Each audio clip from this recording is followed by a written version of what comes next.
One of the things I'm always trying to find is a good source of good quality fish, because the reality is not everybody has access to a good fishmonger and fresh fish. So our options tend to be things like tinned or frozen for a lot of people, unfortunately. Like if you can get the fresh, of course. And in this case, I'm using mussels. Now, frozen mussels are great value. They're possibly the most sustainable of all the animal proteins, and very high in omega-3 fatty acids, easily the most environmentally sympathetic of any kind of animal protein you can get first. So environmentally, they're superb. Ethically, they don't have brains. They're probably more close, although they are an animal, they're probably more close to a plant. And the nutrient punch they give is fantastic. Now the frozen mussel meat is very good by and large, very available. So it's a good option to use a frozen mussel meat. And what I'm going to do is make a very simple little dish here using lots of kale, using curly kale, all different types. You could use Cavillo Nero or Russian kales, red kales, things like that. But the curly kale, great option. I'm going to use a little bit of red cabbage in here, and I'm just going to bulk it up a little bit with a can of mixed beans. You could use cannellini, or you could just have them all cooked yourself. Really easy. I'm going to make it a little bit interesting flavor-wise by using just about 3 cloves of garlic with a lemon here, and another ingredients just to kind of make the whole thing pop a bit. I'm using some dried cranberries, because with a dish like this, it's nice to hit those little sweet notes, but cranberry gives a lovely flavor profile. And some pumpkin seeds. And the main flavoring I'm going to use is a peri spice. Now I'm using about a teaspoonful. It can be a fairly spicy one, but if you like hot, bring it up a little bit. If you like cooler, bring it down a bit. But the peri chili powder is a lovely, interesting flavor. It goes very well with a dish like this, and it just brings a bit of life to the whole dish. So anyhow, onto the cooking. So cooking this little dish, first thing I'm going to do is add my coconut oil into my pan. And at the same time, I'm just going to add my little bit of garlic, and just very lightly cook those together, just to get a little bit of flavour and infusion. Just one of my dried cranberries.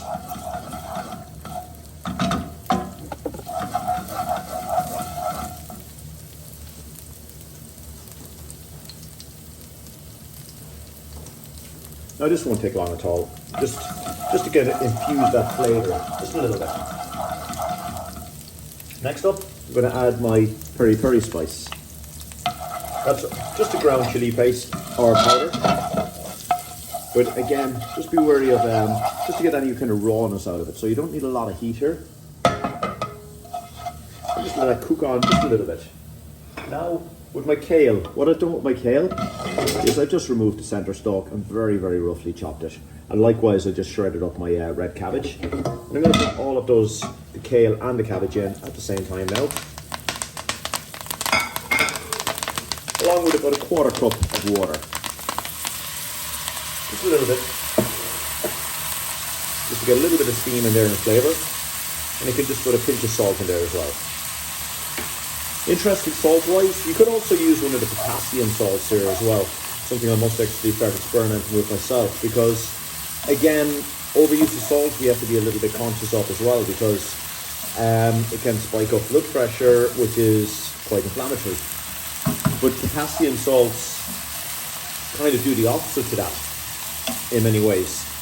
So it is an ingredient I'll be addressing at a later time, and just to kind of play around with it and see how it is, because I'm not too familiar with it myself, but I intend to try it. So anyhow, lid on that. Just going to get that steam for about a couple of minutes, just to tenderise that kale a little bit.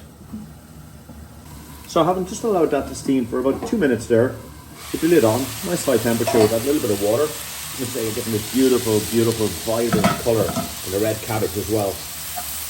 Now a thing to be conscious with kale is it toughens up considerably as you go through the season. So in around June or May, June, it's quite tender, but as you start approaching September, October, it does toughen up quite a lot. Next up, my drained can of beans, just to give a little bit of broth onto this dish.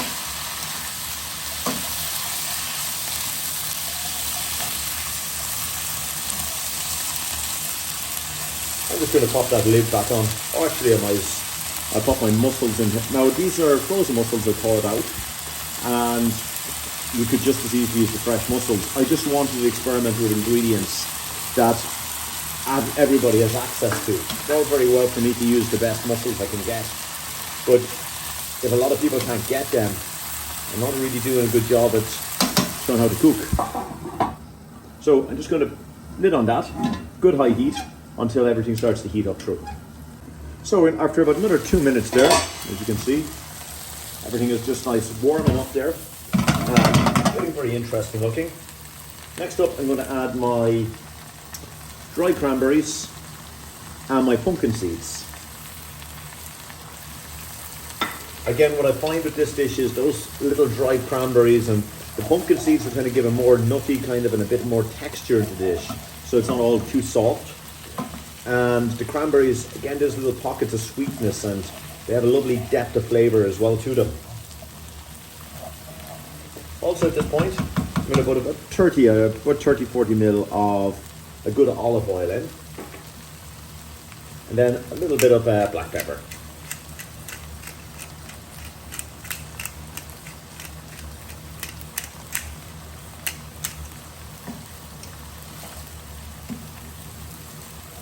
And just let that all cook and infuse together. I'm just going to pop the lid on that just to let it all heat through nicely for about another minute. So after waiting about another minute there, everything is just getting nice and infused. I think for me a teaspoonful of the peri peri was just right, but again you could add a lot more fire into this and more.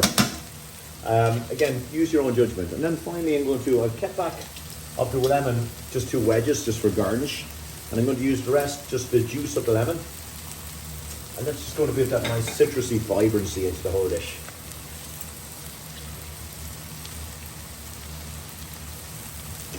Just let that all infuse in together, and that is pretty much this. Very, very simple little dish with plenty of mussels, bringing your omega-3s in there, kale, again a very nutritionally dense dish. So it's only a case of really just popping that in a bowl and enjoying it now at this stage.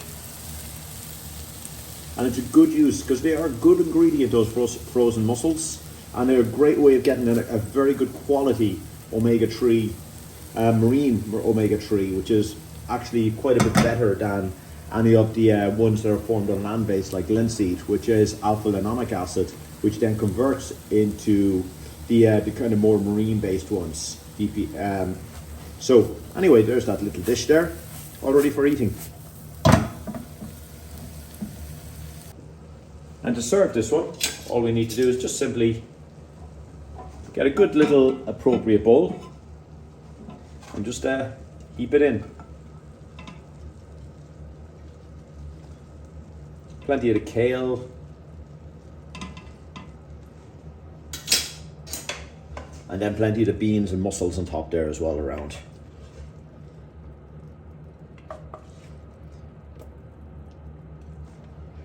Just going to put an extra little lemon wedge on the side. And that is the bones of that little dish. Very, very simple, very nutritionally dense.